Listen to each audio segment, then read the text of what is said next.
Wyoming Territory, January 1872, the wind cut through the town of Red Birch like something alive, dragging snow across the ground in heavy sheets and sealing shutters with ice. Elizabeth Zeller held her baby tighter to her chest, her shawl soaked through and stiff with frost. The child, little Etta, had stopped crying hours ago, and that scared her more than anything. The door to the general store slammed shut behind her, and the look on Mr. Danner's face said enough. "I told you yesterday," he said, voice hard. "We got no room, no food to give either." "You should move on. I have a baby," Elizabeth whispered. "She's barely 2 months old." Mr. Danner didn't blink. "Town's barely feeding itself. You're not our problem." The door shut again, this time with her on the wrong side of it. Elizabeth didn't cry. She had used up all her tears when the fever took her husband in October, when the snow came early and hard, and when their wagon broke down 5 miles outside of Red Birch. She had walked the rest of the way with Etta bundled inside her coat. That was 5 days ago. She had knocked on every door. Slept in the empty barn of a man who found her the next morning and chased her off with a shotgun. Now her boots were soaked through, her fingers numb, and her baby's skin was too pale. She stumbled toward the edge of town, past the last houses, where the land sloped into a frozen hollow.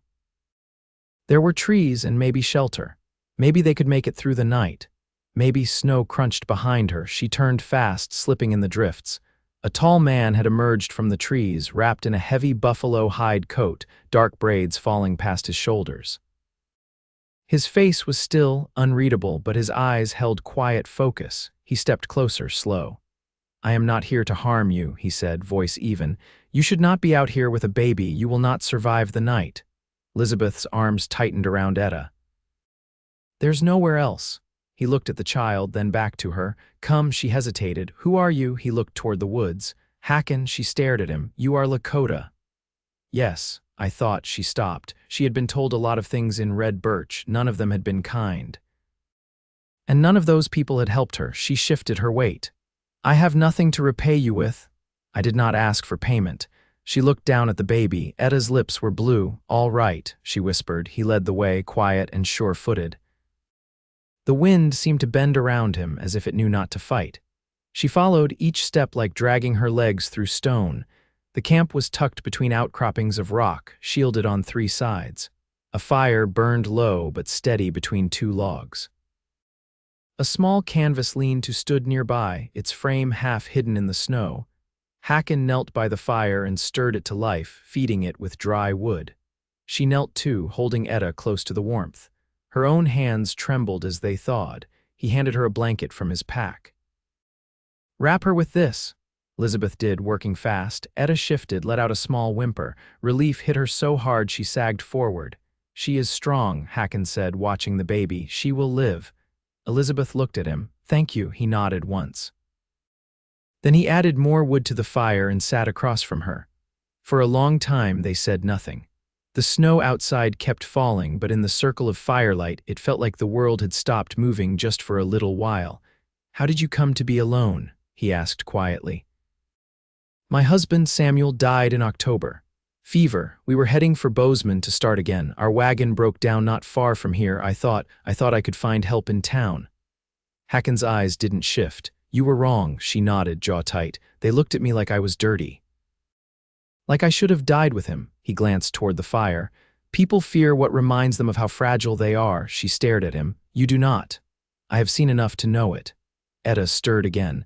Elizabeth cradled her close, brushing a hand over her downy hair. "You live out here?" she asked. "I scout for the army sometimes. They pay me to watch the land, deliver messages, but this place is mine. I do not belong in their world or yours." "You belong here," she said softly. He looked up, caught her gaze. "And you?" She hesitated.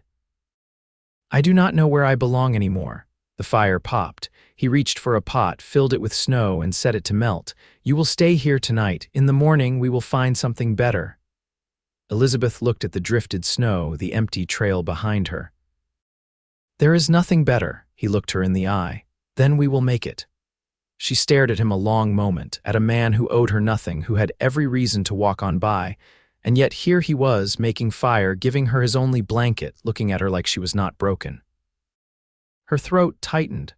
Why did you help me? He did not answer right away. He stirred the fire again, then finally said, because you were cold, because no one else did. She blinked against tears. You do not even know me. Hakan's voice was steady. I know enough. The baby let out a soft cry and Elizabeth rocked her gently. She leaned closer to the fire and Hakan shifted to shield them both from the wind sneaking through the rocks. Hours passed. The snow slowed. The fire burned low but steady. Elizabeth lay curled on one side of the lean-to, Etta warm against her chest. Hakan lay near the fire, his coat pulled up to his chin. They did not speak again that night, but Elizabeth watched him through the flicker of flames. She watched the way his breathing stayed calm, the way he kept reaching for the firewood even in sleep, keeping the fire alive. And for the first time in weeks, she felt something like safety. Something like beginning again, not alone, not anymore. By morning, the wind had lost its edge, and the sky hung heavy with low, pale clouds. Elizabeth stirred beneath the canvas lean-to, her body stiff from cold and stillness. Etta slept tucked beneath her chin, warm against her chest. The fire had burned low but hadn't gone out. A thin column of smoke still curled upward, steady as breath. She sat up slowly, careful not to jostle the baby. Hakan was crouched by the fire, melting snow in the same pot from the night before. A hair hung from one hand, its neck cleanly broken. You caught that already? She asked, her voice hoarse with sleep. He nodded once and began skinning it with a small, curved blade. There's a trail east of here. Rabbits move through before the light touches the crest. Elizabeth wrapped the blanket tighter around her shoulders. You always wake that earlier. She reached for her boots, stiff with cold, and worked them on. You sleep at all? He didn't answer right away. Enough. The fire hissed as he set the skinned meat on a flat rock near the coals. Her stomach ached at the smell. She hadn't eaten anything solid since the last of the cornmeal 3 days ago. She looked across at him. What do you plan to do with us? Hakan didn't lift his eyes from the fire. You can stay here until the storm moves off. Then I'll take you to a homestead north of the ridge. The woman there keeps to herself. She'll trade shelter for work. Elizabeth rubbed Etta's back. And if she doesn't, you'll still be warmer than under the sky. Etta stirred at the scent of food, blinking up at her mother with bleary eyes. Elizabeth shifted her shawl and let her nurse. She kept her eyes on Hakan. I don't want to be someone's burden. You carried that child across snow and silence, he said. You are not a burden. She blinked down at the baby, quiet for a moment. Samuel used to say I get stubborn when I'm scared. I suppose I'm scared all the time now. He looked up then. You don't show it. She smiled faintly, but it didn't reach her eyes. It's in my teeth. He turned the meat, his movements efficient. You speak of your husband often. You cared for him. She nodded. I did. He didn't press. Silence settled again, but not heavy. The kind that made space for thought. When the meat was ready, he handed her a portion wrapped in cloth. She took it with both hands, murmuring a thank you before biting into it. They ate by the fire, the only sound the crackle of wood and the soft murmur of Etta's breath. Elizabeth watched the sky lighten behind the trees. The storm had passed, but the cold hadn't loosened its grip. She didn't ask how long they'd be here. She knew better than to ask questions the earth hadn't answered yet. Later, while Hakan cleaned the blade with snow, Elizabeth ran her fingers over the stitching in the blanket he'd given her. You made this. My sister did. She nearby, he folded the blade into its sheath. No, she didn't ask again. The day moved slowly. Hakan checked snares, then disappeared into the trees for a time. Elizabeth stayed close to the fire, tending to Etta, boiling water, drying her shawl. When the sun sat low in the sky again, he returned with a bundle of pine branches and a length of dry moss. He set them near the lean-to. Why the moss? She asked. For bedding, she blinked. You're making a bed for us, you'll sleep warmer. She hesitated. Where will you sleep? He looked toward the trees. There are places. Elizabeth watched his face. You don't have to do that, I know. That night, after Etta had fallen asleep, Elizabeth sat with her hands close to the fire, the orange glow catching the edge of her face. Hakan sat nearby, wrapping sinew around a thin branch, shaping it into a snare. You don't ask many questions, she said. I wait for people to say what they want known. She watched him work. You've done this a long time, he nodded. Long enough. I'm not used to quiet men. You'll get used to it, she laughed, short and soft. Maybe I will, he smiled then, not with his mouth but with something in his eyes. She looked away before it could settle too deep. Do you ever think of going back east? She asked after a while. I was never there. She pulled the blanket tighter. It's crowded, loud, everything moves fast and costs something. Is that where you're from? Pennsylvania. Farmland. My father died in a mining collapse when I was young. My mother passed 2 winters later. I worked at a mill until I met Sam. He listened without speaking. We thought the West would be kinder, she said. We were wrong. He turned the snare in his hands. The land gives nothing easily, but it gives, she nodded. I want to believe that, you will. The fire cracked. She looked over at him. Why do you live alone? I don't call it alone, he said. I call it quiet.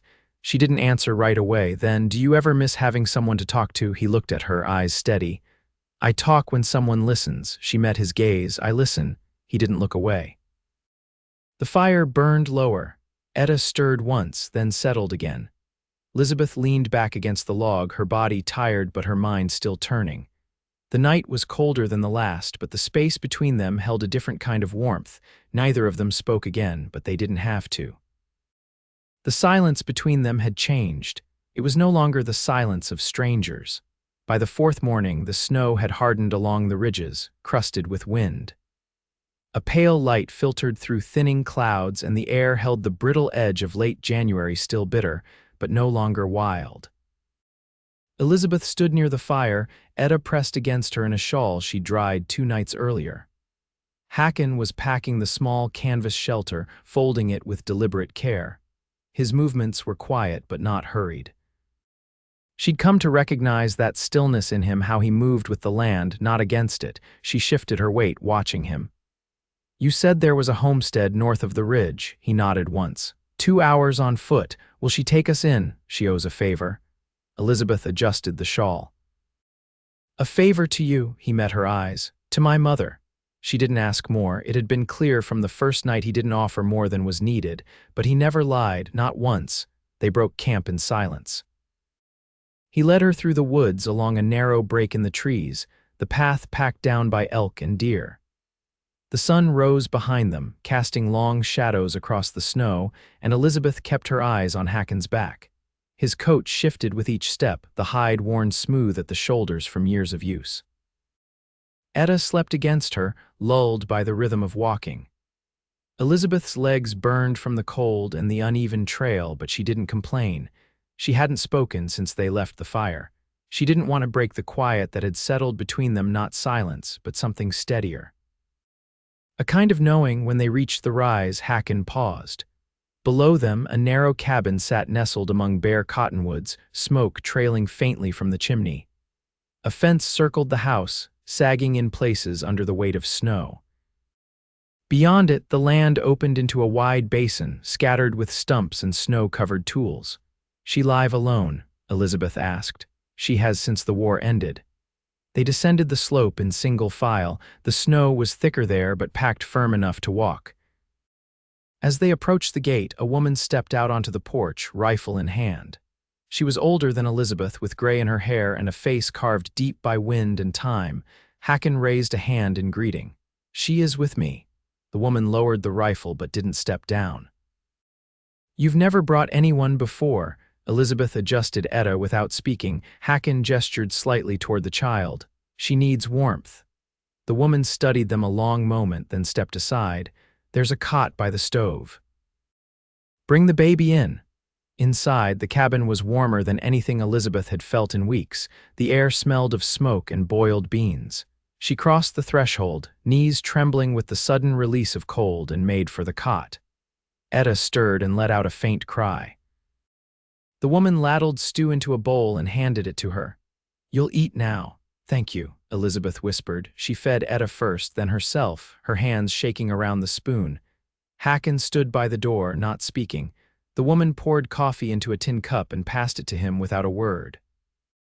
He took it and drank. Later, while Etta slept in the cot with one hand curled into her mother's shawl, Elizabeth sat on a stool near the stove. Hakan stood by the window, watching the trees. Where will you go now? She asked. He didn't glance back. I was heading south before the storm. You don't have to, he turned then. You're safe here.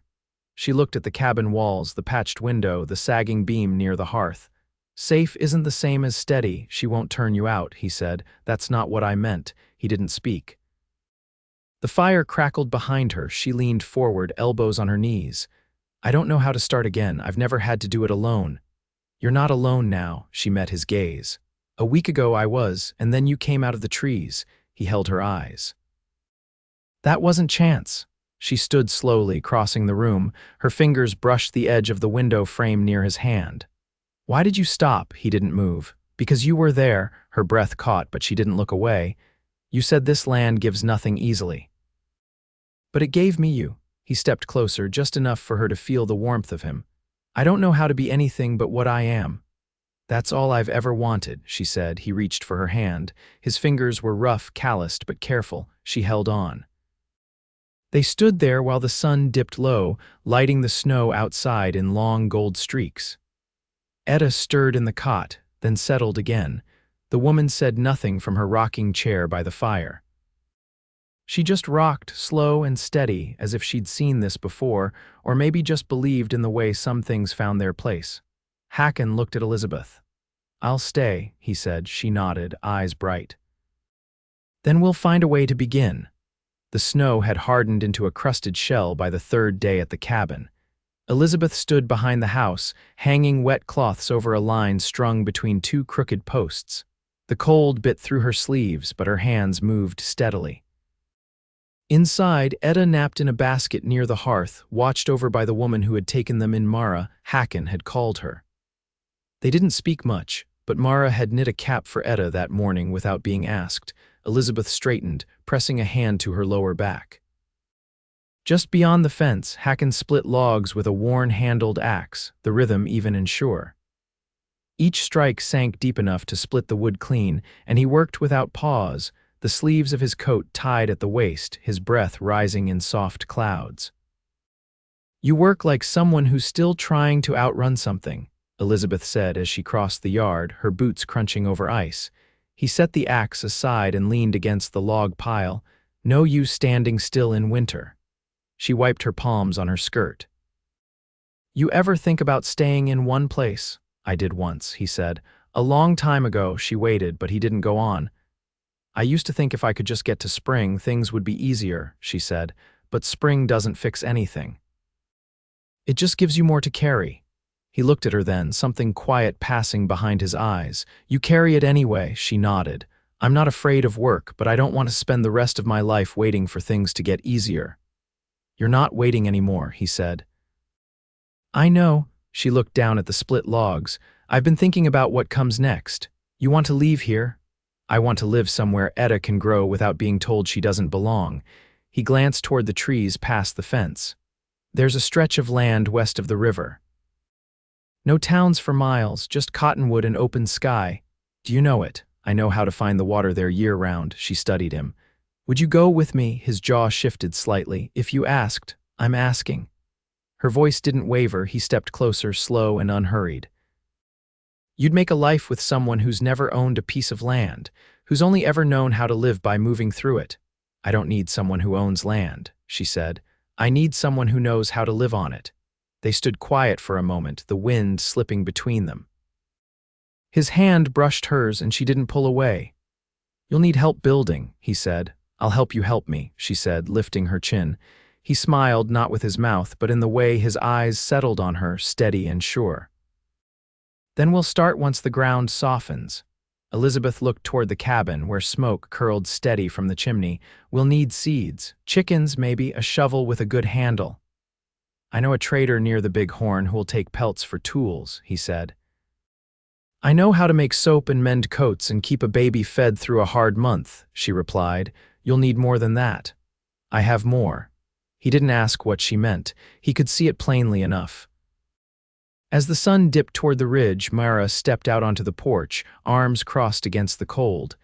If you're staying another night, I'll need wood for the stove. Hakan nodded. I'll bring it in. Elizabeth turned toward the cabin, then paused. You'll come in, won't you? I will. She walked back across the yard, her steps lighter than they'd been in weeks. Inside, Etta was waking, her small fists batting the air. Elizabeth lifted her gently, kissed her brow, and turned toward the window. Hakan stood loading wood into a woven basket, his movements unhurried and sure. The wind caught a strand of his hair and tossed it across his shoulder. He didn't brush it back. Elizabeth pressed her cheek to Etta's head. "We'll be all right," she whispered. And for the first time since the wagon cracked on the frozen trail, she believed it. Not because the world had grown softer, but because they weren't facing it alone. By early March, the snow had drawn back from the base of the trees, leaving behind patches of damp earth and flattened grass. The path west of Mara's cabin twisted through low hills and frozen creek beds, and on the third morning of their journey, Elizabeth paused beneath a stand of junipers to adjust the sling carrying Etta against her front.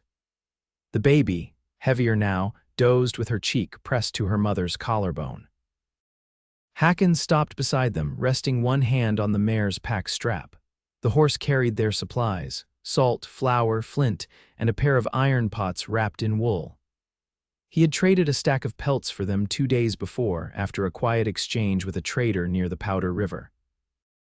There had been no haggling, just a nod and a handshake, and the man had disappeared into his tent again. Hakan tilted his head toward the ridge ahead, where the trees opened onto a narrow basin. "We'll reach the stream before dusk. We can camp there." Elizabeth adjusted the blanket around Etta. "Will it flood?" "The banks hold. The ground's higher past the bend." She nodded and stepped forward again. Her boots left deep prints in the thawing soil, the weight of her body pressing into the land like a promise. That night they built their shelter beneath a cluster of wind-worn cottonwoods. The fire crackled low, and Elizabeth sat with her knees drawn up, her skirt hem drying near the warmth. Hakan was carving notches into a length of pine, marking out a frame for the cabin's doorway. He worked by firelight, his knife moving with steady precision. Elizabeth watched the line of his shoulders, the way he leaned into the task without pause. "You always build things in your head first." He didn't look up. "I walk the walls in my mind before I set them. You've done this before, once." "For my uncle, did it stand long?" "It's still standing." She smiled faintly. "Good." She leaned back, letting her gaze rest on the stars above the treetops. The sky was clear and the constellations sharp. She hadn't looked up at the night like this in months, not really. Not since Samuel's fever had started and her world had narrowed into a room, a bed, a shallow breath. Hakan's voice broke the quiet. "Do you want the cabin close to the water?" "As long as it doesn't flood, yes." "I'd like to hear it. Then we'll build on the rise." She glanced down at the baby, who was nestled in a fur-wrapped basket lined with wool.